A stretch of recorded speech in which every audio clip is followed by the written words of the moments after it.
I'm going to make a vaginal suppository with Chinese herbs. I'm going to do it 2 different ways with the same recipe. So that's what this video is about. This recipe comes from a Chinese book called in English, Simple External Treatment from China. And so it discusses external medicine application, including this method. This formula is for dysmenorrhea or painful periods that are due to cold with blood stasis. So if cold invades the uterus, then it freezes the blood, and then there's blood stasis, and then there's a lot of pain, hence painful periods. There could also be infertility from this. So there are only 3 herbs in the recipe. One of them is Wu Juyu, which is this black one. It's very warming. Another herb, 9 grams of that, 9 grams also of dangui, and then 3 grams of ganjiang or dried ginger, this one. Okay.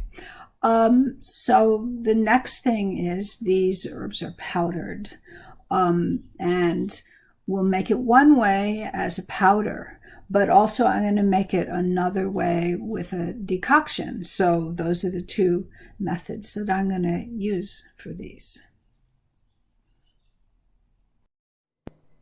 I boiled the herbs. I used 500 milliliters of water, and I boiled the herbs in it down to about half. I'm just guessing. So it's a very condensed decoction. And I'm going to now strain it into a jar.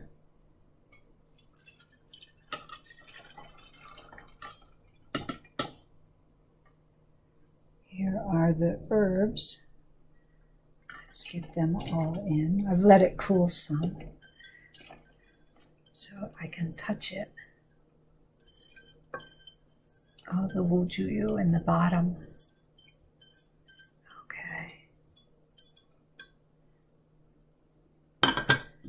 Because to make, for example, if this was a week's worth of suppositories I was making, this would be more than enough liquid, I believe. So you don't need a huge amount. Okay. And so let's see. It's a little hard to read. Okay. Yeah, I boiled it down more than half, it would seem, but that's fine. It's a really condensed decoction.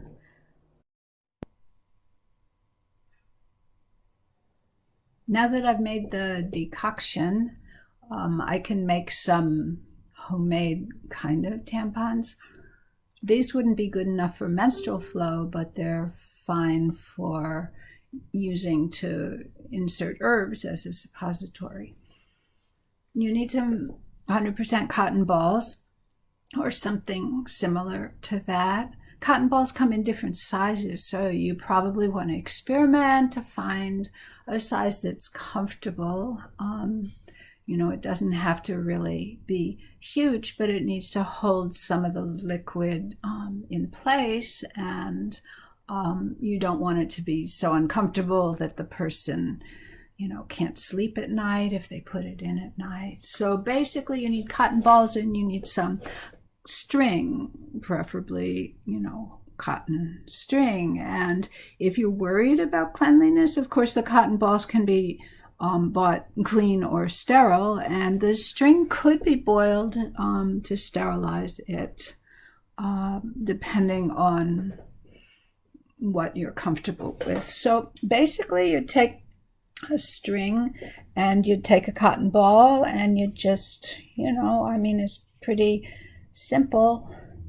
Tie it together. You want to do it tightly enough so that it won't come out.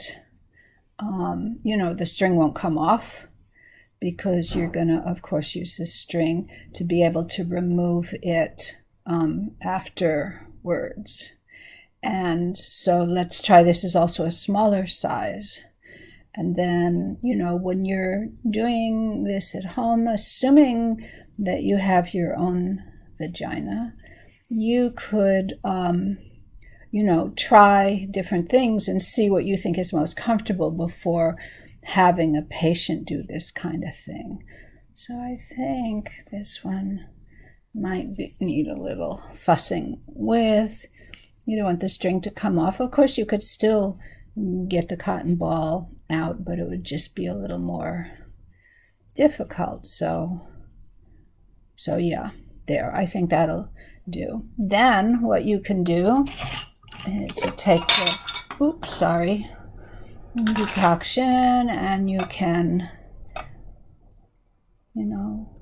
soak it.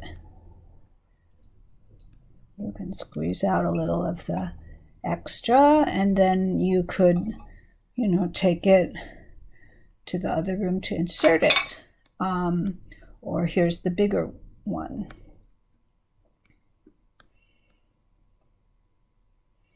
Go in there. I should have a little popsicle stick to push it in. This one isn't going in so easily. Can't quite reach it. Yeah. Okay, there, it's starting to get wet. Okay, this one just really doesn't want to soak. Okay, now we have it. There's one more thing that you can do, which is you could dry these and rehydrate them later. So I'm going to pause and change the setup and show you that. I've kind of used a cookie sheet where cookies can cool off, put it on something tall, and now if I wanted to, I could take the moist suppositories and hang them here to dry. So I could make a bunch of them now and store them for later, after they're dry.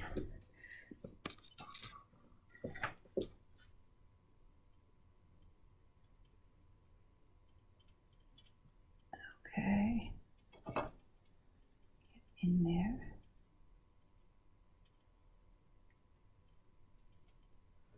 Okay, I have a few that I had already made of different types, but the ones I made before, after experimenting a little, I decided they were too big, so they weren't comfortable. And so these ones are a little bit smaller. If it's hot and there's good air circulation, they could just air dry, but if you're worried about it, you could always use a fan.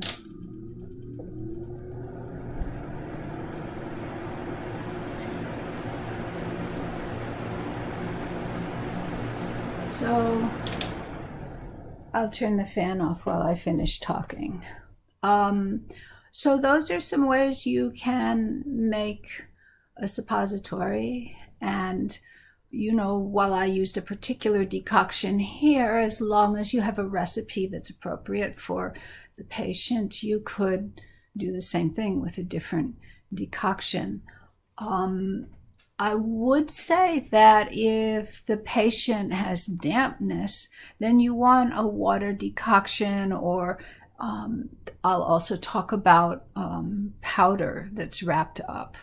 But if the patient has dryness, for example, an older woman after menopause, this probably isn't going to be very comfortable for her, and she needs more moistening. So I'll also have a separate video that's about making suppositories using cocoa butter. And those are much more comfortable for somebody who has dryness, but the cocoa butter is probably not so good for somebody who has dampness.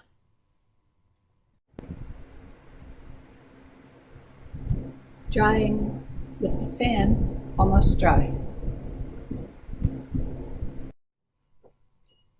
Let's rehydrate one of these. Okay, I'm going to take this one and put it in a little plate, and this is just plain water. You could use other materials. One recipe calls for vinegar to rehydrate a different formula.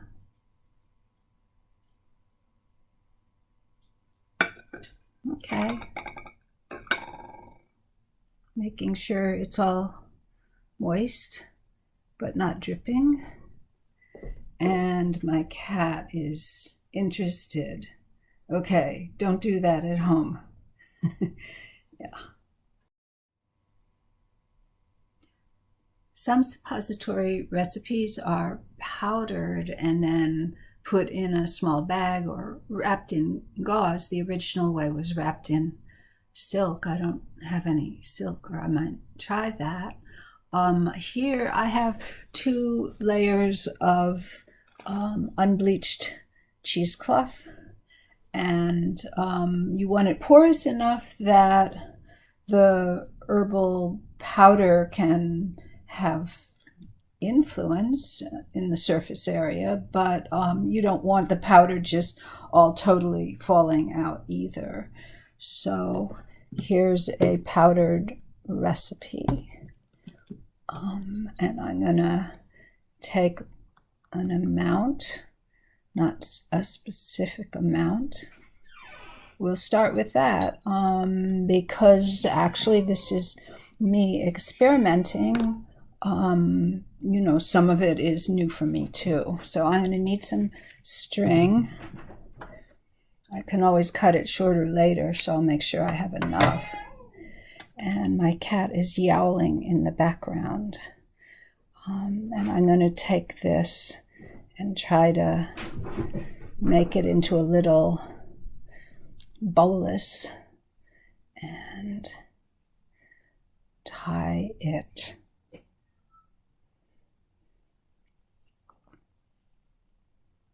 Okay. So now I have a little ghost. Right? Looks like a ghost or something. I want to, oops, it's not tied very well. I want to make sure it's tied because you want the string to be able to pull it back out. Yeah. And then once you've got that, that seems like it'll work. You can cut off some of the extra cloth.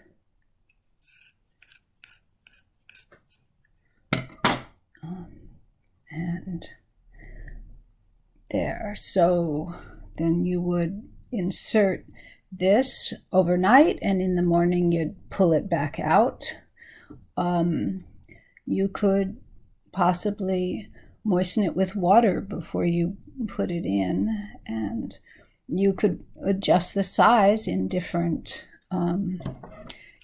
amounts depending on what's comfortable. It's probably better to do it more nights than to have an uncomfortably large thing in for fewer nights. So I'm often good with smaller dose over a longer period of time. So there, we will try this.